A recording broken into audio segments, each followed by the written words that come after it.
We have a great show for you today, folks. First, we're going to talk to my sister. She had a Shopping While Black event that she's going to discuss. It's sort of a hurtful event, and it's actually a bit more than that. I mean, she's a doctor, a dean at a university in California, and she had to go through this. I want you guys to listen to this and see the kinds of things that many want to ignore, but that is real. And the second story that we have is with Robert Reich, who was formerly President Clinton's Secretary of Education.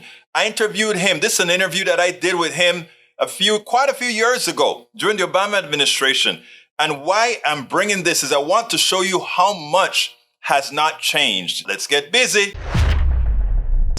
You know what I've talked about? I've talked about racial profiling. I've spoken about how people take the liberties with people. Well, it has happened. It has happened in my family. I'm honored to be here with my little sister, Dr. Lindia Jacobo. Thank you for being on Politics Done Right, sis.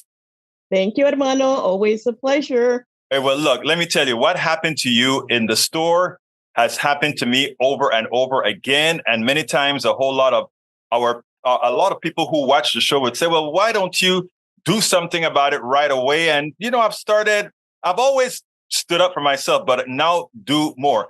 I was ecstatic when I got a text from you describing what has happened. First of all, tell us a little bit about yourself.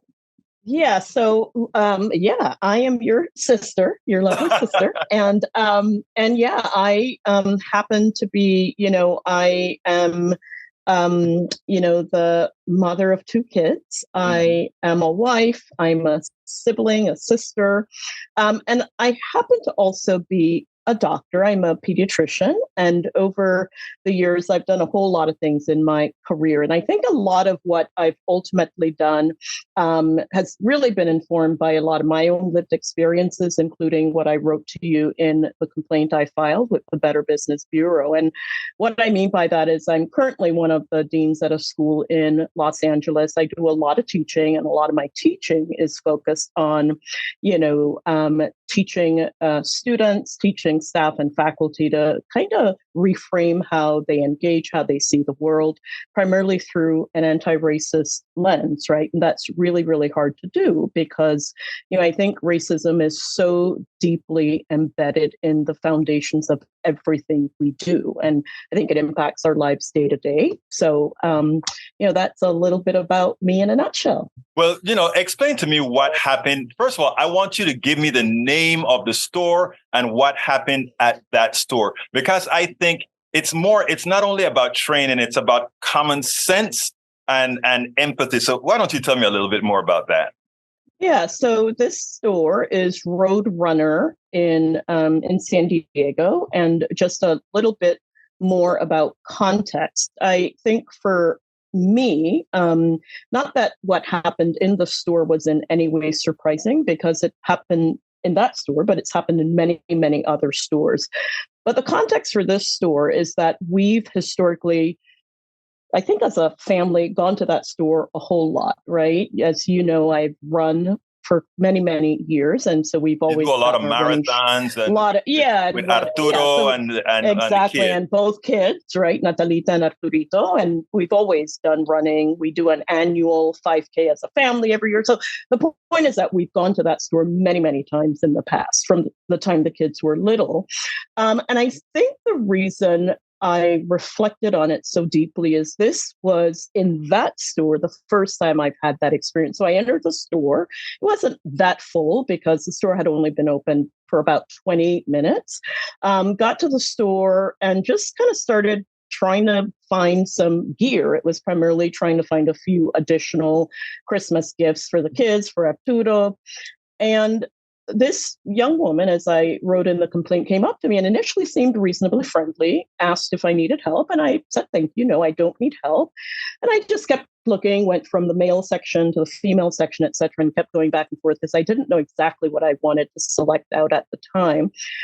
And as I wrote in that complaint, within the span literally of 3 minutes, and I think I'm being pretty generous, it may have been less than 3 minutes, she approaches me again and asks the exact same question, can I help you with anything? And I thought, no, I thanked her again. And I said, look, if I need help, I will be sure to reach out. Again, the store's not that big. And you so I were, know I can find her.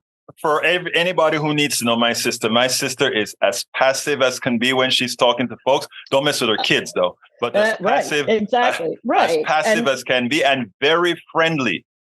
Was very low key. Again, the tone that I may be speaking a little bit more loudly than I was speaking to her. It was just very calm. If I need you, I will come and find you. And again, I feel like I almost have that language scripted because as we've shared over the years, these sorts of things just happen over and over and over again, right? So my language is almost scripted. If I need you, I will come and find you. Thank you so much. Kept going back and forth. And then I had a whole bunch of items in my left hand. I was holding it like this, and I was texting Natalita because I was trying to get Arturo's size to make sure I had bought the right size. And right as I was doing that, this part I didn't put explicitly in the complaint, but she almost ran up to me and said, "Are you ready to check out?" And I looked at her and I thought, oh my goodness, you are with me again. And I said to her in exactly this tone, I said, you know what? I would really, really appreciate it if you would stop following me around the store. I said, every step of the way, I said, I seem to be the only person you have an interest in. I said, it really makes shopping kind of uncomfortable. And she said, well, I am doing my job. And as I wrote in the complaint, it was puzzling. And the more I reflected on it, the more those words resonated for me. I'm doing my job. She never said, oh, I'm not following you around the store. She didn't say that, right? Mm-hmm. She said she was doing her job. And as I looked around the store, I thought, oh, you are right. In my head, I said this. I didn't say this to her. I finally just checked out. I thought, you're right. You are doing your job. You're trained to do this. The other piece I didn't put in that complaint. Again, I was limited to a certain number of characters, right? The other piece I didn't put in there is a manager-looking person, about a 6'5" white guy, said to her as I was in dialogue with her, is there something I can help you with? Who to Jessica, the employee. Oh, as if you were a danger to her. Exactly. So I now in a position for me, and again, not overly dramatic, as you know, I don't emote a lot. And I don't get that worked up. But in my head, I thought, oh, this is so coded. I better get out of these people's store. That really was my next step. And my only regret, frankly, is I should have left the merchandise there. But it was one of those things that were moving reasonably quickly. And there were things that I really, really wanted to get for, again, for the kids, for Arturo, etc. So in that moment, and again, let me also provide additional context. We are what's called VIP members at the store. That's how long we've been with the store. Right. We pay a fee, right? It's like any other store. That's just the language they use. It's nothing extraordinary. But we have, this. So again, it just goes to show, why would I have a membership in a store that I don't frequent, a store? So it was all of that together. And my drive home was, I don't know, maybe 15 to 20 minutes. And I kept reflecting and I kept thinking, wow, even at the age of 58, obviously this thing is on my mind. So I'm going to act on it. And the only thing I knew how to do, because I certainly couldn't ask for a manager, right? Because I think that guy was the manager. Yeah, exactly. And he was not interested in my story. Yeah. He wanted to help her. Because you were a threat to his employee. Yeah. And so, and let me also add, and this has nothing to do with this story, but for additional context in terms of my own mindset, I was recently in my apartment in Pasadena. I'm currently in San Diego, but I was standing at the elevator waiting to go in to get up to my 5th floor. apartment. Uh-huh. And as I was standing there, coming from work, all my stuff, this woman comes out of the elevator and screams. What do you mean screams? She screams out loud. And this was on the second level where I parked. The P2 level is our assigned parking. Uh-huh. So typically people would expect somebody to be at the elevator because we're always coming out of our cars in the garage and going up, right? It's pretty standard. And she screamed, and I looked back because I thought, oh my goodness, I wonder what's happening behind me in the parking lot. This is a true story. This happened 3 weeks ago. So you have to understand my mindset about these things, right? And I looked back and I looked at her, and I must have looked puzzled. And she said to me, and I quote, "You scared me." And I said, wait, stop, Lindia.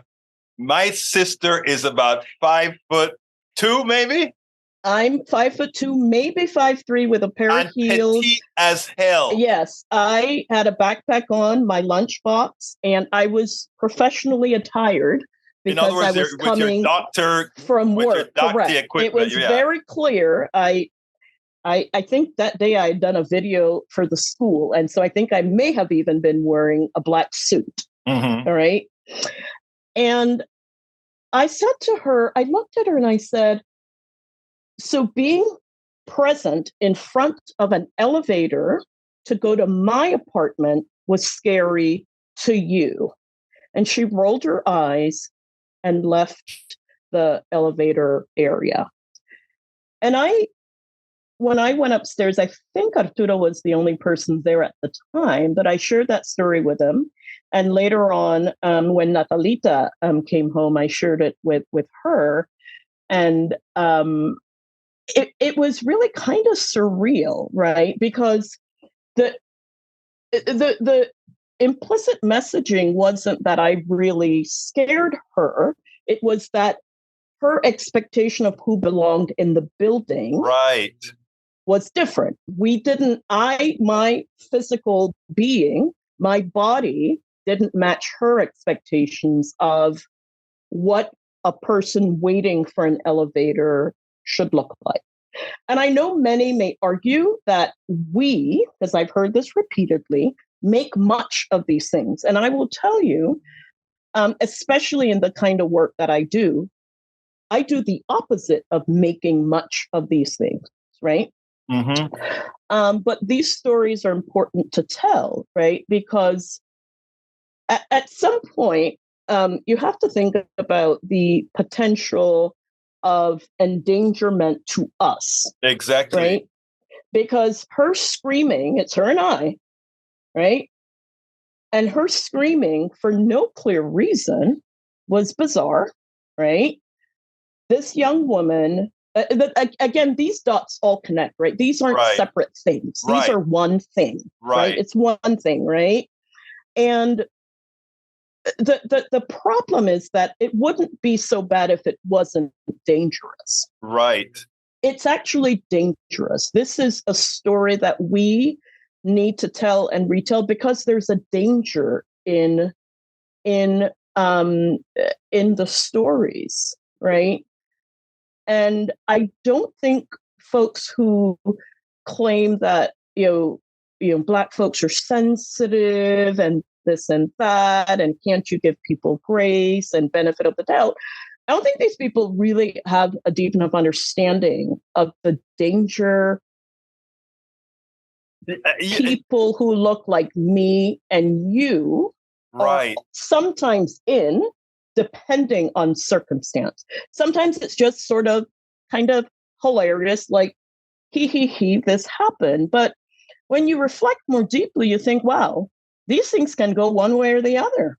Is somebody coming back next? You're the first person in front of her. They think that she screams because I did something, and then they jump on you or they shoot you or whatever. Who am I to debate, right? Right. In the store, which manager do I get the privilege of engaging with? Of complaining. None. Because he came to her rescue. And he came to his employees' rescue. Right. Correct.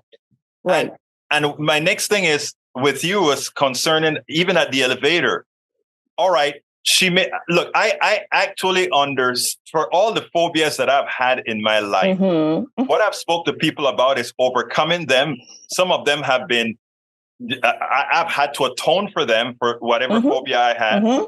But the one thing about it that I've done is when it's my fault, I can then say, "Oh, I am sorry. I 100%. Have to teach myself something." 100%. This woman looks at you after screwing up in her thoughts. Correct. And rolling her eyes as if you had something to be to be concerned or guilty about or whatever. Correct. It's the same playbook, right? Like if you were to map it out, it's one playbook, right? You blame the person you victimize. Sometimes it's by way of tears, right? There's the shedding of all the tears, or the, oh my goodness, you scared me. Right. And to your point, maybe she did have negative experiences with people who look like me. Maybe she didn't like short people with lunch boxes, whatever. That's fine. The appropriate response, though, is, oh my gosh, I am so sorry. Because if anything, she scared me.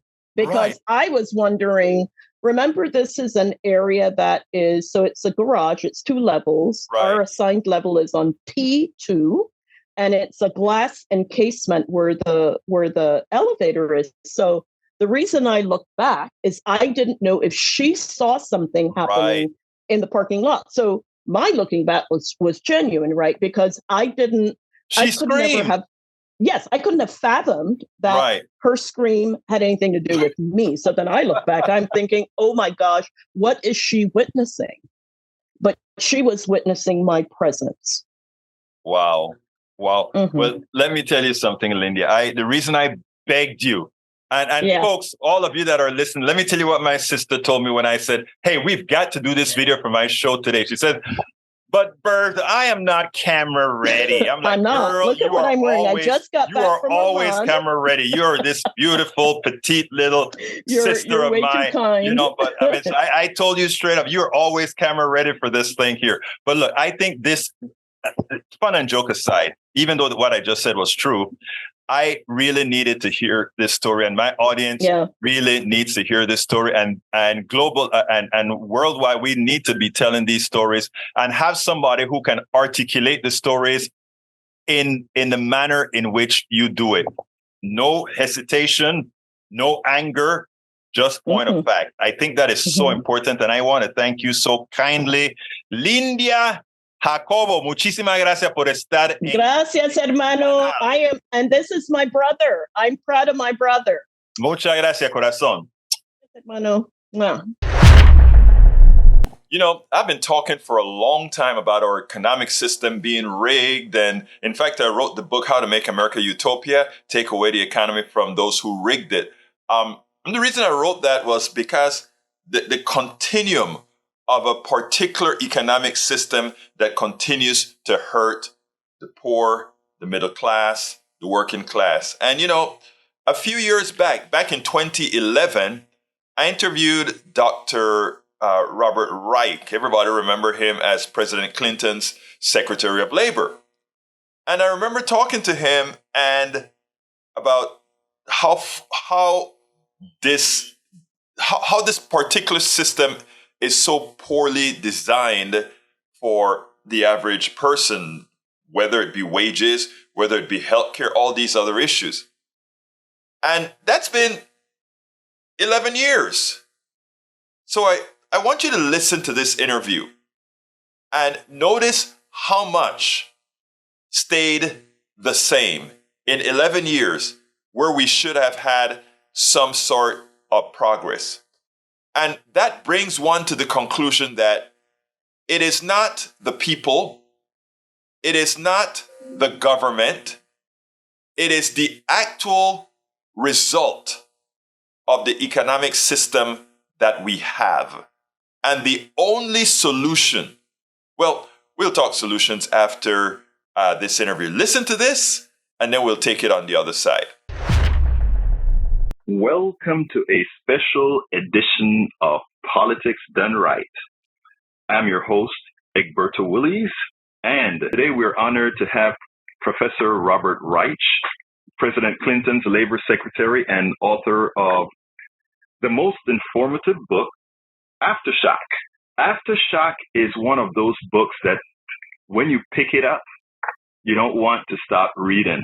I read it while I did my, in the mornings when I do my 90-minute stint on the elliptical. It took me a few days to read it.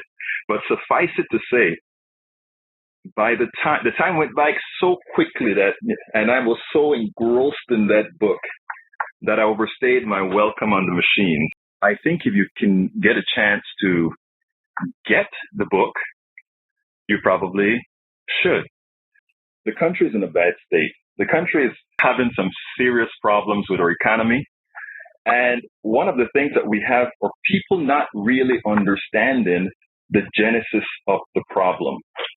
And what this book does for you is it actually illustrates in layman's term. Robert Reich is a very well-educated intellect on economics, but he was able to put this book in a fashion that we can all understand. We are honored to have Professor Reich, which was President Clinton's Secretary of Labor between 1993 and 1997. He is now Chancellor's Professor of Public Policy at the University of California at Berkeley, and he has written 13 books, including The Work of Nations Locked in the Cabinet, Supercapitalism, and of course his current book, Aftershock, which we will discuss in this interview. His marketplace commentaries can be found on public radio at publicradio.com. And he is, one of the most well-respected economists, I would say, on the planet. But anyhow, how are you doing today, sir? I'm doing just fine, and thank you so much for inviting me to talk with you and others. I'm very intrigued about what I've heard about the coffee party, right? And also what you're trying to accomplish. I don't know how best to use our time together. Whether you would like me to talk a little bit about the economy and other issues, or whether I could simply answer your questions. Well, I tell you what. Why don't you give me a little stance of our economy first, and then I have some questions that I would really like to answer. But let's go ahead and have you move it on. All right. I mean, the central problem we face right now is not the long-term budget deficit. That is important. It couldn't be and should not be ignored. But right now, the issue is jobs, wages, and economic growth.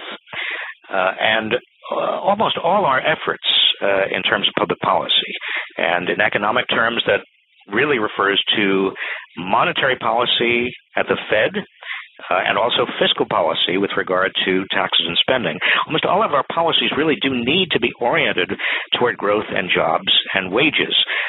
Europe is struggling with exactly the same, in fact, a fiercer form of that tension. Europe is dealing with its debt problems. In my view, it should be dealing with jobs and wages and growth. Because if you don't deal with what is most important, and that's jobs, wages, and growth, your debt problems become even worse. If you don't have a growing economy and people don't have jobs, they're not going to pay taxes. Businesses cannot pay taxes if the economy is not growing, so you have no government revenues. And if you have no government revenues, your debt problem invariably becomes larger and larger. So when President Obama advanced his jobs program last week, it really was critically important in terms of framing the public debate around jobs and growth. I worry a little bit, although I applaud his move this week to ask the rich to pay their fair share with regard to reducing the debt load. I do worry that he will be inadvertently now shifting the frame of public discussion back toward the debt. And most of what we will hear over the next 2 months or 3 months until the super committee, it's called, in Congress reports back, will be how to deal with the debt rather than how to reignite and reboot the economy. And one final point on that particular issue. The economy right now is functioning way below its productive potential, what it could be functioning if we were at or near full employment. Consumers whose spending equals about 70% of the national economy.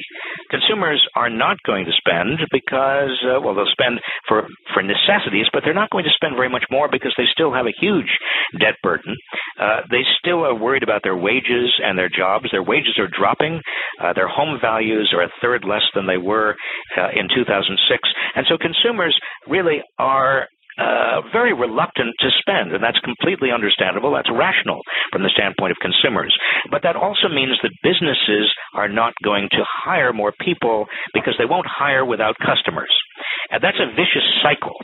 The only way out of that vicious cycle is for the purchaser of last resort, and that's government, to come to the plate, to actually boost the economy through spending on infrastructure, on education, on what I would like to see, a Works Projects Administration and a new Civilians Conservation Corps for the long-term unemployed, on all sorts of things, including helping states, so states don't have to continue to lay off teachers and firefighters and police officers and social workers and others who are so essential to the middle class and the working class and the poor.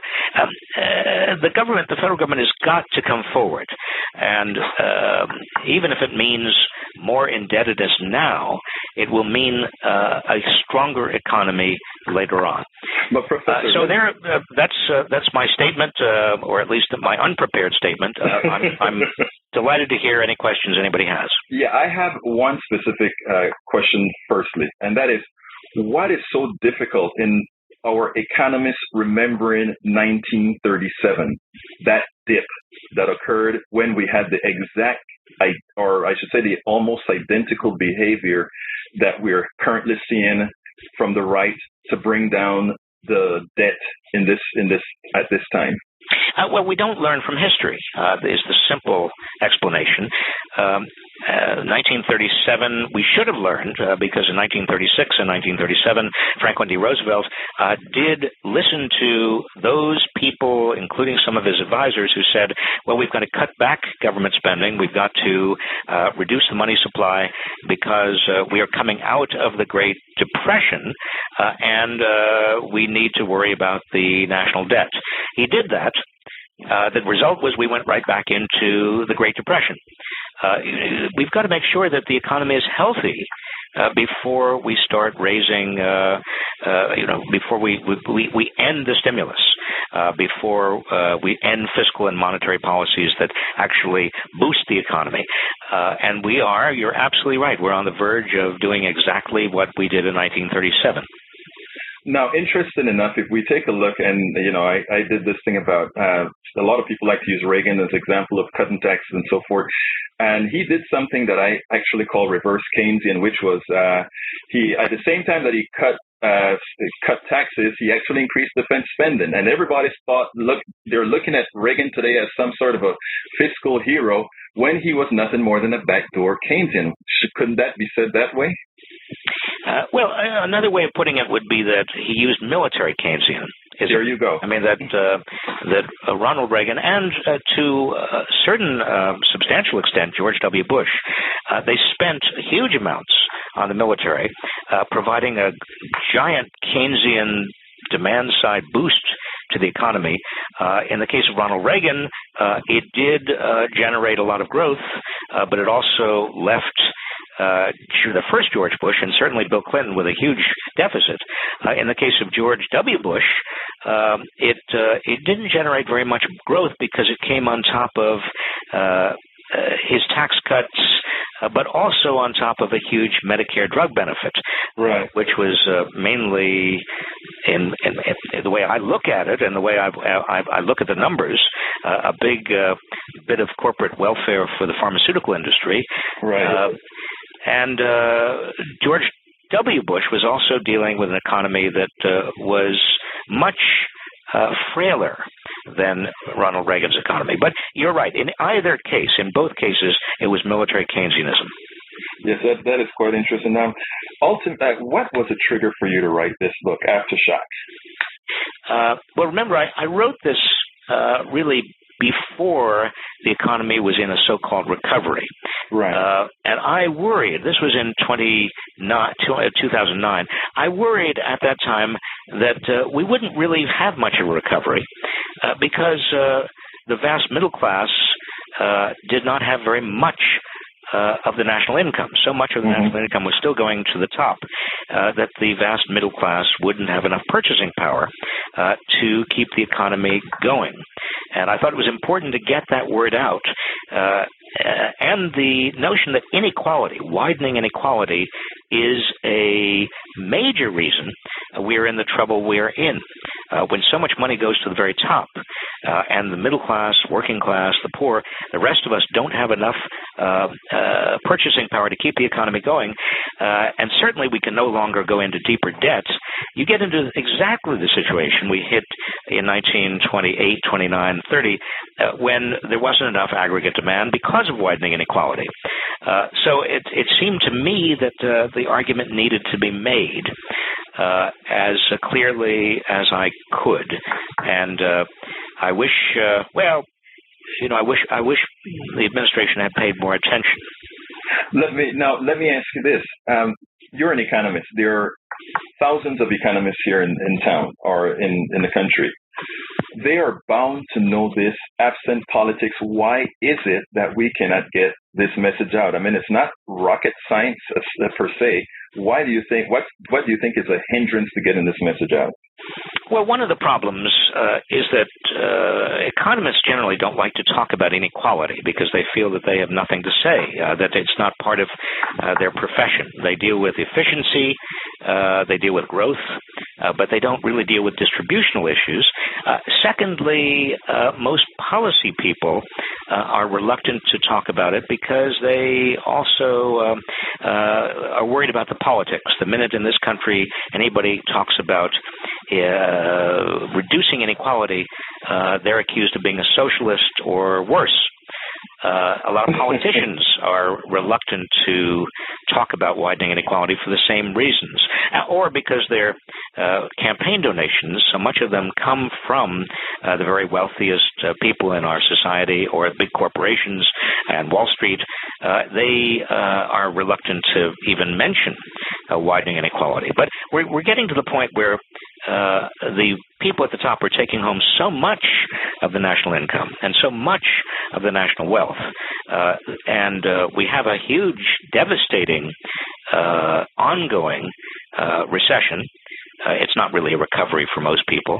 And plus, we've got to bring down the long-term debt. So under these circumstances, you can't avoid talking about all this. Now, when you called your book Aftershock, the first thing I did when I bought the book is I said Aftershock. The reason it's kind of scary is because after an earthquake and you have aftershocks, you don't have one, you have several. So I was wondering if you were implying that we were going to be getting a whole lot of dips before we reach a new normal, if you will. Well, we're already experiencing economic shock after shock. A lot of people thought last spring, that we were coming out of the recession, and then we had a little bit of an upturn in the first part of this year, and then we experienced another aftershock, which is the decline in consumer confidence, another decline in home values, and I expect that this will continue for a while. I mean, we're not going to get out of this, even if we have an adequate boost from the government in terms of fiscal and monetary policy, because there's no capacity in the middle class and the working class and the poor to keep the economy going. And when I talk about purchasing power, I'm not just talking about buying stuff, material goods that's not sustainable either. No, I'm talking about the ability of the middle class, working class, and the poor in this country to lead a good life, and that entails a lot of non-material goods, good health care, good environment, high quality education, child care, elder care, all of the things that people want and need in order to have a higher standard of living. Most people these days simply can't afford it. I mean, you brought up something that's interesting. I hadn't planned on asking this one, but it's you mentioned in effect the real estate and housing. Given the bubble and the fraud that we had in real estate that really that flooded the market with all these homes, how long before we get out of this dilemma, if you will, or should we just have the prices normalized all at once? Well, it's going to be a while, particularly if the government does nothing. I mean, I think when we bailed out Wall Street, one of the conditions we should have put on the Wall Street bailout was that Wall Street modify all of these loans that struggling homeowners can't possibly deal with. But we never demanded that Wall Street do that as a condition for getting a bailout. And as a result, we have now nearly a quarter of all homeowners who are underwater, who owe more on their homes than their homes are worth. And many of them are struggling to pay their mortgage bills because they have jobs their jobs have disappeared, their wages are going down, they have medical bills. And the administration, unfortunately, has not come up with a solid way of reducing this burden. I would say there are two ways of doing it. Number one, simply amend the bankruptcy laws to allow people to declare bankruptcy, personal bankruptcy, and include their primary residence. The bankruptcy laws do allow someone to declare personal bankruptcy and include second homes or include commercial property, but they don't allow primary residencies. If you made that small change, it's not that everybody would declare bankruptcy. It's that you would give people more bargaining leverage with lenders, with mortgage lenders, to reorganize the terms of the loan. The second thing that could easily be done is for the Federal Housing Administration to buy up shares in people's homes. That is, if I have a $100,000 mortgage and I can't meet the payments, the FHA comes in and says, well, we'll take $50,000 of that mortgage as long as we get a corresponding share of the upside gains when you resell the house, and the house is eventually going to go up in value. That debt for equity swap would also help people a great deal. That is intriguing because when we speak about people being underwater and for the responsible ones that decide to continue paying on this asset, isn't that really just a transfer of, implicitly a transfer of wealth? Of course it is. You know, and the question then is, whereas companies, corporations can file for bankruptcies under any scenario, we have the average American citizen that can't. And again, debt equity swaps are done all over the place. I mean, we're not giving people handouts, but if somebody can't meet their mortgage payment, it seems to me entirely reasonable for the federal government to take over part of that cost as long as the federal government and taxpayers get the upside gains. The same thing would be with student loans that can't be repaid, right? Rather than have all of these huge student loan debts, the federal government ought to say, well, now wait a minute, we will do a debt equity swap. We will say to you as a student or as a family with a student who has big loans, we'll take over part of that loan as long as for the student, the first 10 years of full-time employment, the student pays, say, 10% of earnings back to the federal government. That would be kind of an equity stake, in other words, in the student's future earnings. I mean, you articulated that very well in the latter part of your book under The Bargain Restored. In fact, that was something I was going to ask about later on, but you brought that up. I actually love that idea because it actually encourages students into low-wage professions that are very necessary, teachers and these other professions that, you know, a lot of people would just look at now and say, well, I can't make a living on that. So I actually love that concept. Now, you have the first part of your book was called what do you consider that was considered broken bargain? And my question to you is, what do you consider then the broken bargain?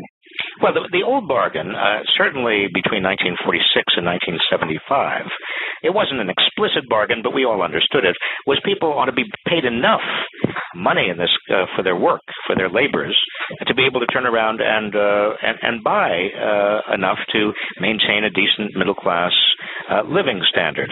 Or another way of putting that is that as productivity rose, everybody should gain higher wages in proportion. That was the rule. That's what we did do in those 3 decades. As productivity gained, as the economy grew, everybody shared in those gains. And that was the basic bargain. It worked very well for the economy because it gave people enough money so that they could turn around and buy what the economy was capable of producing. Beginning in the late 1970s, and then with a vengeance through the 80s, 90s, and up to the present day, we've reversed that bargain. We've turned our backs on that bargain. Productivity continues to rise. The economy continues to grow. But average working people no longer are earning, if they have jobs, nearly as much in proportion to the size of the economy. They actually, many people, many male workers, for example, are earning less than they did 30 years ago, adjusted for inflation. If you're a wage earner, that is, you're paid by hourly wages, you are almost certainly paid less today than you were paid 3 decades ago, adjusted for inflation. Again, by breaking that basic bargain, we are shooting ourselves in the feet because we find we have this crisis of aggregate demand.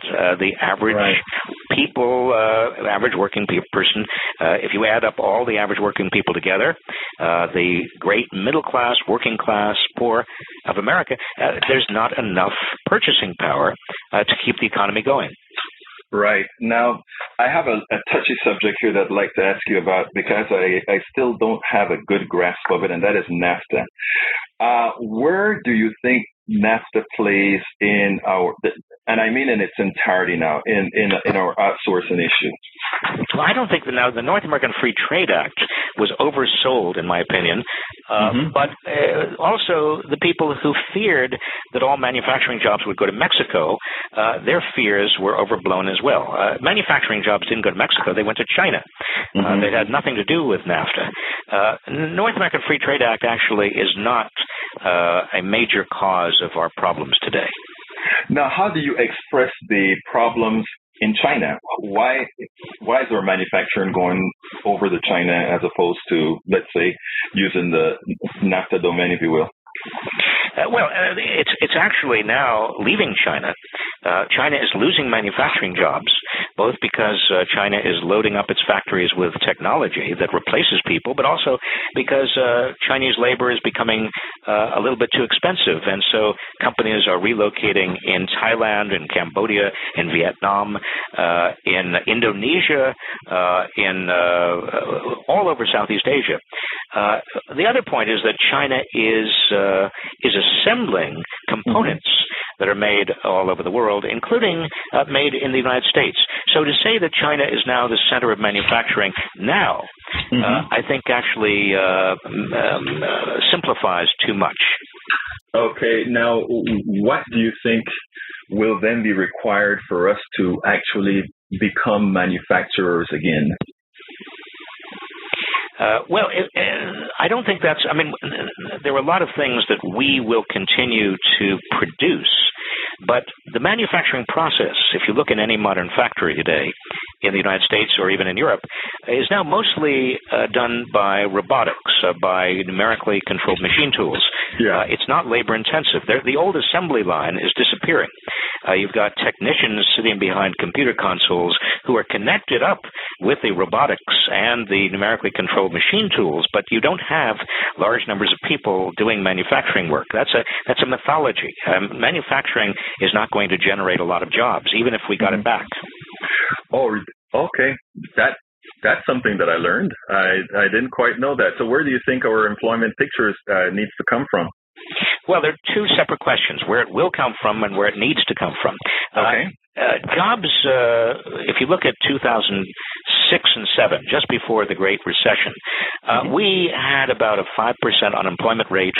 The problem was that most of those new jobs we were creating in the early part of this decade, or the last decade, were in retail, restaurant, hotel, hospital, surface transportation, child care, elder care. In other words, they were low-wage jobs.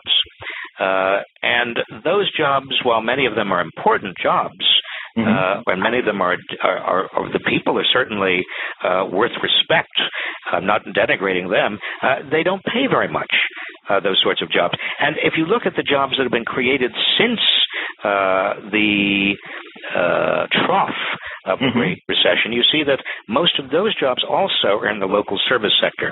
So when jobs start coming back, as they have started to come back, they're not good jobs. Our biggest long-term problem with regard to jobs isn't the number of jobs. We'll certainly have, once demand returns, we'll have the right number. The real problem is the quality of the jobs. And how do we get there? Well, the real question is, how do we get higher quality jobs back? And it seems to me there are only two answers there. One is we invest better in education for the long term, and I'm talking about early childhood education as well as better and more effective, higher quality K through 12, and better access to higher education, including community colleges. But also we have stronger unions, because stronger unions give people, whether they have had higher education or not, stronger unions give them more bargaining leverage in terms of getting a portion of the gains from growth and productivity growth in particular. Stronger unions, it seems to me, are absolutely essential to give the middle class, working class, and the poor greater access to a greater share of the gains from economic growth. Excellent. Let me bring in, there's Bruce had a question for you. So Bruce, could you go ahead? Hi. Yeah, sure. So my name is Bruce McGue. Professor Reich, it's nice to talk to you. Hi, Bruce. So I enjoyed reading your book, and I'm quite interested in the policy prescriptions you offered, and in particular, the first two, at least by my read, were on the reverse income tax and your reemployment initiative. And the reason I'm interested in these is because they both signal income redistribution, which you've used a term already. It's sort of equated to socialism, and then as we've learned in the media, socialism is thought of as anti-American. And so my question for you is, how would we as a citizenry have the politicians implement policies that are consistent with this kind of income redistribution? Well, first of all, Bruce, I don't think it's fair to call them income redistribution, because it's not a zero-sum game in which the rich have to lose in order for everybody else to gain ground. If you were a rich person, a very wealthy member of the super rich of America right now, you would do better with a smaller share of a rapidly growing economy than you will do with a big share, such as you have right now, of an economy that's almost dead in the water. It's in your interest to make sure that people are well educated, that we have good infrastructure, that the economy is growing again, because you'll do much, much better. It's not a redistribution in that sense. And I think it's very important to answer the critics who say this is redistribution with an understanding that the dynamic economy works for everyone. We saw this in the first 3 decades after the Second World War, when a rapidly growing economy made a very, very large number of people very wealthy, but it also made everybody else wealthy at the same time. The second point, Bruce, is that in terms of, for example, raising taxes on the wealthy, the polls are overwhelming in showing that Americans feel that the rich should bear a fair share of the sacrifices that are necessary to bring the long-term budget deficit down. The president's laying down the gauntlet yesterday and saying that he's not going to sign any bill that comes out of the super committee that does not, if it attacks Medicare, he's not going to sign any bill that does not raise taxes on the wealthy, was met by widespread approval, and also again, not just the polls but all the focus groups, everybody around the country. So I say that only to underscore that when income inequality becomes as out of whack as it is now, a lot of the public is not adverse to taxing the wealthy. Okay, well, that seems fair, but then how do you explain the power it seems that political segments like the Tea Party have when they're advocating against raising taxes on the rich? They seem to have a very strong hold on our politicians. Well, I think that one reason is because the Tea Party is in part being subsidized by the Koch brothers, Karl Rove, Dick Armey. A lot of money is going into what looks and appears to be a grassroots movement, but if you look very closely, is very well financed by some very, very wealthy people who want to pull the wool over a lot of average people's eyes and convince them that it's in their interest not to tax the wealthy. I think the other point is that many people in America have bought into the mythology of trickle-down economics, that if you reduce taxes on the wealthy, you will create more jobs and better wages. Well, you have only to look at history and see that mythology is a cruel joke. Nothing trickled down. I mean, Ronald Reagan reduced taxes on the wealthy, and middle-income people's wages stopped growing. George W. Bush reduced taxes mostly on the wealthy, and the median wage started to actually drop. I mean, there is no trickle-down economics, and I think that a lot of people who might be supporters of the notion of trickle-down economics need to be better educated about what actually has occurred. I think it's willful ignorance. Well, I don't know how willful it is or what's going on, but I think it's all of our responsibilities yes. to get the truth out. Now, I have one more person that would like to get in, and that is Bob Weil. Bob, are you there? Yeah, I'm here. Go ahead, Bob. Hey, Bob. I don't think we've really touched base since probably we might have seen each other occasionally at Dartmouth, but you interviewed me to get into Dartmouth, so that I give you points for because it was one of my more fun times. Oh, good. I was worried that you were going to say it was a terrible experience. No, I probably did not take full advantage of the academic opportunities, though. But my biggest concern is that right now we seem to be concentrating on jobs and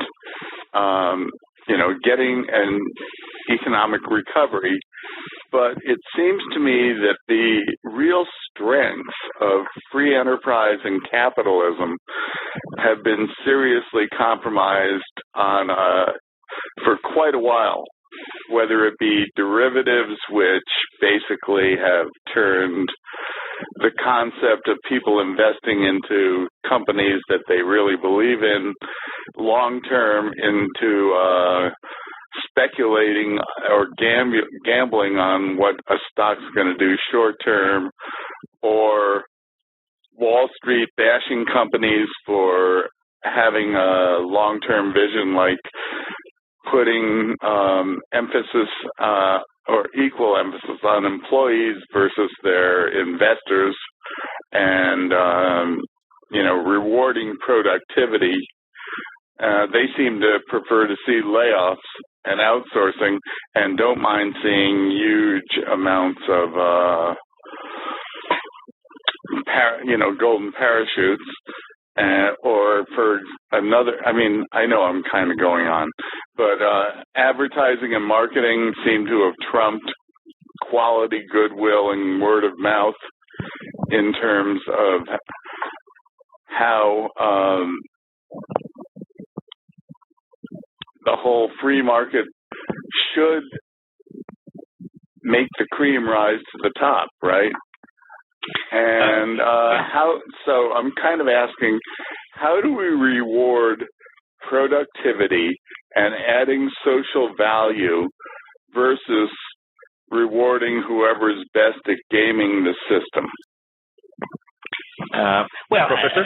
I mean that's a big question. A lot of it has to do with finance. I mean the biggest games in the system correspond with the rise of financial capitalism as opposed to product capitalism, and that occurred starting in the 1980s with all of the takeovers and the leveraged buyouts, and has continued right up until the implosion of Wall Street and beyond. We had a great opportunity to reinstitute what's known as the Glass-Steagall Act. Unfortunately, the Clinton administration was responsible in part for getting rid of that, but that separated commercial from investment banking, and that reduced a lot of the gamesmanship that you were talking about. Not all of it, but it did reduce it. And unfortunately, when the opportunity came to reinstitute it, we didn't. We came short of that. The regulatory financial reform measures we've passed so far have still very, very big loopholes large enough for financial investment bankers and hedge fund managers to drive their Ferraris through. Exactly. I think it is a huge problem, but I think we've got to work very, very hard for sane separation of investment and commercial banking, and thereby sane financial reforms. Professor, thank you very much. I want to thank you all for your time and your interest. And I hope to see you at the Take Back American Dream. Great. You have a good day now. Thanks all. Thank you very much. I hope you enjoyed listening to Robert Reich, Dr. Robert Reich. But the sad part about it is the more things change, the more they stayed the same. As I mentioned in the beginning of this particular issue, this interview, it is not the government, it's not our people, it is a flawed design of our economic system that lends itself to what we see in occurring in our economy, an economy that hurts most.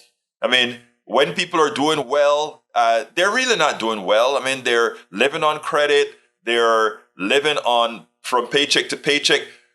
Most of Americans are never, ever doing well. They may be a bit comfortable, but they're never doing well as hard as they work. What we need, as we've spoken about many times, as I've mentioned in the book, How to Make America Utopia, take away the economy from those who rigged it.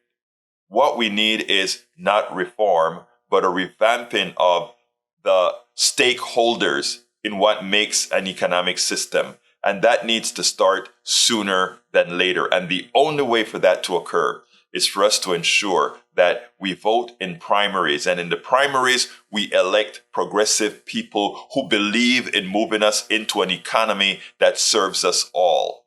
And then in the election, the actual major election, you elect those progressives that you elected out of the primaries. There's no shortcut. To change this economy, we have to change people. And the people we have to elect have to be people who are not bound to the moneyed interest, but who are ready to serve you.